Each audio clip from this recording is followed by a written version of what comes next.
Find a quiet place to rest. Allow your eyes to close or soften your gaze. Take a slow, deep breath in, and then exhale gently.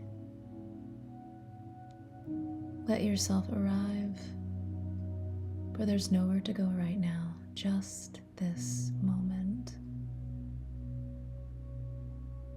And now place your hand on your heart or wherever you feel emotion lives in your body, and feel the warmth of your own beautiful presence. Breathe into this space and silently say, I am open to healing. You don't have to know what that looks like, and you don't have to fix anything right now. You only need to allow. With each breath, invite softness, invite release, invite care.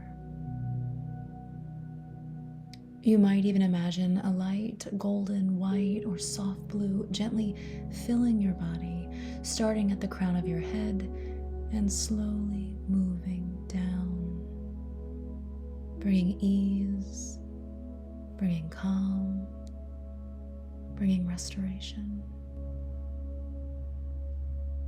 Let the light gather in the places that feel heavy. Let it soften the ache. And let it say, you are not broken, you are becoming. Take one more slow, steady breath in, and then let it out with a sigh. You are healing even now. And when you are ready, gently open your eyes if they were closed, carrying this peace with you wherever you go.